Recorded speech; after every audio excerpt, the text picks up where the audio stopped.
దేశ రాజకీయ చిత్రపటం వచ్చే ఎన్నికల నాటికి పూర్తి భిన్నంగా ఉంటుంది. ఉత్తరాదిలో ఎక్కువ సీట్లు పెరుగుతాయి, దక్షిణాదిలో ఆ స్థాయిలో పెరగవు. ఎవరికి ఏ రిజర్వేషన్ ఈ సమస్యలను కూడా చాలా వచ్చే అవకాశం ఒకటి ఉంది.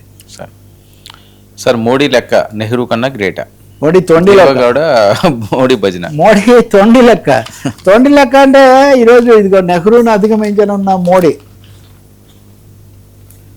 నెహ్రూను అధిగమించనున్న మోడీ, ఇందిరాగాంధీని అధిగమించడం సరే అదొకటి. ఏమని ప్రధానమంత్రి నెహ్రూ మోదీకి నరేంద్ర మోదీ కీర్తి కిరీటంలో మరో కలికి తురాయి చేరనుంది. ఎన్నికైన ప్రధానిగా వరుసగా అత్యధిక కాలం దేశాన్ని పాలించిన రికార్డు 4399 రోజులు.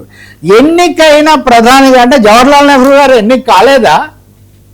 ఆయన భారతదేశ ప్రధాని కావడం, జవహర్లాల్ నెహ్రూ గారు ఈ స్వాతంత్ర పోరాటం అంతటి ఫలితంగా ఆయన ప్రధానమంత్రిని చేశారే కానీ ఆయన ఏదైనా ఎవరు అపాయింటెడ్ ప్రైమ్ మినిస్టరా? Was Jawaharlal Nehru appointed by Lord Mountbatten? ఏంటండి ఈ ప్రశ్న? ఈ ప్రశ్న ఉందా లేదా వర్మ? నేను చరిత్ర కోణం నుంచి అడుగుతున్నా. మీరు సాంకేతికంగా ఏదైనా పరిభాషలో చెప్పండి, కానీ ఇందులో రాసిందే నేను చదువుతున్నా. ఎన్నికైన ప్రధాని అని జవహర్లాల్ నెహ్రూ 52కు ముందు ఆయన ఏంటి నియమి? ఆయన స్వతంత్ర ప్రధాని కాదా? ఆయన బ్రిటిష్ ప్రభుత్వం నియమించిందా? భారత ప్రజలు ఎన్నుకున్నారా? అశేష భారత ప్రజల స్వాతంత్ర పోరాటం అన్నది ఎన్నుకున్నట్ట కాదా? మీరు చెప్పండి. అది ఈ విభజన ఏంటి సార్? మోదీ గారిని 10 ఏళ్ళైంది, 12 ఏళ్ళైంది, 25 ఏళ్ళైంది, గుజరాత్ ముఖ్యమంత్రితో కూడా కలిపని చెప్పండి, తప్పులేదు. నెహ్రూ కంటే కూడా గొప్పవాడానండి, గాంధీ గారి కంటే గొప్పవాడానండి, తప్పులేదు. కానీ ఎన్నికైన ప్రధాని 47 నుంచి 52 వరకు ఉన్న నెహ్రూ కాలాన్ని తీసవతలు పడేసి 52 నుంచే లెక్కేసి ఎవరో విసనగర్లు అమ్మాడంట. ఎంత దేంట్లో అయినా గాలి భలే వస్తుందని. ఏమయ్యా రావడం లేదా గాలి అంటే వాడు అన్నాడంట, మీరు ఇలా విసురుకోవాలి, మీరు ఇలా విసిరితే కుదరదని. సో లెక్క మీరు 52 నుంచి తీసుకోవాలి, కానీ 40 నుంచి తీసుకోకూడదంటే ఇది ఎక్కడ సార్? ఇది స్వాతంత్ర పోరాటాన్ని అవమానించటమే. స్వతంత్ర పోరాటంలో ప్రజలందరి యొక్క ఇక్కడ ఒక సిద్ధాంతం ఉంది. ఏమంటే సర్దార్ పటేల్కు నెహ్రూకు మధ్యలో సమస్య వస్తే గాంధీ గారు నెహ్రూ పట్ల పక్షపాతం వహించి నెహ్రూని చేశారు. కాబట్టి నెహ్రూ ఎంపిక అన్నది సహజమైనది కాదని వీళ్ళ సిద్ధాంతం. అది వాళ్ళ అభిప్రాయం కావచ్చు, కానీ నెహ్రూ భారత స్వాతంత్ర పోరాటం యొక్క అత్యున్నత నాయకుడు కాదా? ఇది మొదటి ప్రశ్న. ఇందిరాగాంధీ విషయం కూడా ఆ మాటకు వస్తే, ఇందిరాగాంధీది కూడా 77, 80 మధ్య ఆమె ఓడిపోయారు. కానీ ఆమె 80లో మళ్ళీ వచ్చి 84 వరకు ఉన్నారు. ఆ కాలాన్ని కూడా కలపడం లేదు, మధ్యలో బ్రేక్ వచ్చింది. కాబట్టి అంటే నెహ్రూ ఇందిరలే గొప్ప నేనేం చెప్పడం లేదు.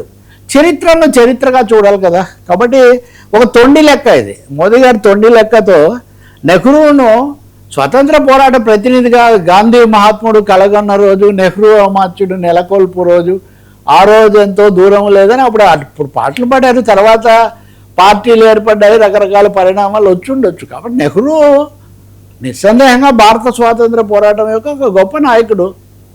మీకు పటేల్ కావాలంటే పటేల్ కూడా కాంగ్రెస్ నాయకుడే కానీ బీజేపీ నాయకుడు ఏం కాదు కదా. పటేల్ అయినా కాంగ్రెస్ ప్రభుత్వం అయిండేది అది. కాబట్టి ఇక్కడ ఏదో కాంగ్రెస్లో ఇద్దరి మధ్య తేడా తెచ్చి నెహ్రూ కంటే మోదీ ఎక్కువ అని ఒక తొండి లెక్క తీసుకొని రావటం మటుకు నెహ్రూ కంటే గొప్పగా చూపించడానికి జరిగే ప్రయత్నం. ఎంత చేసినా నెహ్రూ అవుతారు, మోదీ. ఇప్పుడేమి గాంధీలాగా నెహ్రూలాగా అయ్యే ఛాన్స్ లేదు కదా. ఇంకో సమస్య ఏమంటే ఇక్కడ ఇంకొక మాజీ ప్రధాని ఎవరు మాట్లాడని ఆయన దేవగౌడ గారు. దేవగౌడ గారు 93 ఏటో 95 ఏటో ఆయన ఇప్పుడు ఉన్నారు. ఆయన రాజ్యసభకు చివరిసారి ఆయన నామినేట్ చేస్తుంది బీజేపీ కర్ణాటక నుంచి అని చాలా ఎదురు చూశారు, చేయలే. అది బదులు వాళ్ళు వేరే వాళ్ళ పార్టీ వాళ్ళని చేసుకున్నారు. అయినప్పటికీ దేవగౌడ గారు ఎంతో విశాల హృదయంతో మోదీని కీర్తిస్తూ ఈరోజు ఒక లేఖ రాశారు. లేఖ కాదు, వ్యాసం, టైమ్స్ ఆఫ్ ఇండియాలో. నేను చాలా కొద్ది కాలంగా ఉన్నాను, 11 నెలల్లోనే నన్ను దించేశారు, కానీ మోదీ 12 ఏళ్ల పాటు ఉన్నాడు. ఈ సీక్రెట్ ఏంటో నాకైతే అర్థం కావట్లేదు. నెహ్రూ కాలం నాటి భారతదేశం వేరు, అప్పుడున్న పార్టీలు, అప్పుడున్న వ్యవస్థలు, కులాలు ఇవన్నీ వేరు. కానీ మోదీ కాలానికి ఇవన్నీ మారిపోయాయి. ఇన్నిటి మధ్యలో ఏమి రహస్యంతో ఈయన 12 ఏళ్ల పాటు మేనేజ్ చేసి ఇంకా మిగిలిన 3వ ఇది కూడా పూర్తి చేసుకోబోతున్నారు. ఖచ్చితంగా నేను దీన్ని అప్రిషియేట్ చేస్తున్నాను. అంటే జీవించి ఉన్న ప్రధానమంత్రులు చాలా తక్కువ, మాజీ ప్రధానులు. ఐ థింక్ దేవగౌడ ఒక్కరే అనుకుంటా, ఇంకెవరిని పొరపాటు, సబ్జెక్ట్ టు కరెక్షన్. ఆయన ఈయన కీర్తిస్తూ ఇది చెప్తూ ఉన్నారనమాట. అయితే దేవగౌడ రైతు బిడ్డ, పాపం నిద్రపోతాడు అది ఇది ఆయన ఉన్నంతకాలం చేసేవాళ్ళు. ఆయన సుదీర్ఘ రాజకీయ జీవితానికి కూడా ఈ సందర్భంలో కర్ణాటకలో కడపటి అధ్యాయం జూన్ 25న ఏదో పదవీ కాలం ముగుస్తుంది. కానీ విశేషం కదా ఆయన పనిగా ప్రత్యేకించి ఇప్పుడు వాళ్ళ పార్టీ మోదీతో పొత్తులో ఉంది. అది కూడా కుమారస్వామి గౌడ ఇందా పవన్ కళ్యాణ్ గారు చెప్తున్నారు కదా, ఉక్కు శాఖ మంత్రి. సో ఇది మోదీ గారి తొండి లెక్క, నెహ్రూ గారి ఘన చరిత్ర, దేవగౌడ గారి ఉదార అభినందన. సార్ బీఆర్ఎస్ పేరుతోనే నమస్తే సంకేతాలు, ఇది ఒక ఆసక్తికరమైన అంశం అండి. ఈరోజు నమస్తే తెలంగాణలో ఒక వ్యాసం రాశారు వాళ్ళు, మన మిత్రుడు అశోక్, అంటే రెగ్యులర్గా ఆయన రాస్తుంటారు.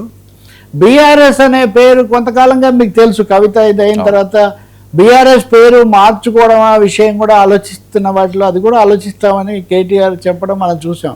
చాలామంది అనుకున్నారు బీఆర్ఎస్ అన్న తర్వాత ఓడిపోయాము కాబట్టి దాన్ని మారుస్తారేమో ఇటువంటివి. కానీ ఇంత లోపల కవిత వచ్చి టీఆర్ఎస్ అని వేరే అర్థంతో తెలంగాణ రాష్ట్ర సేన అనేది పెట్టుకుని ఆమె, కానీ టీఆర్ఎస్ అనే అక్షరాలు వచ్చేటట్టుగా ఆమె పెట్టుకున్నారు.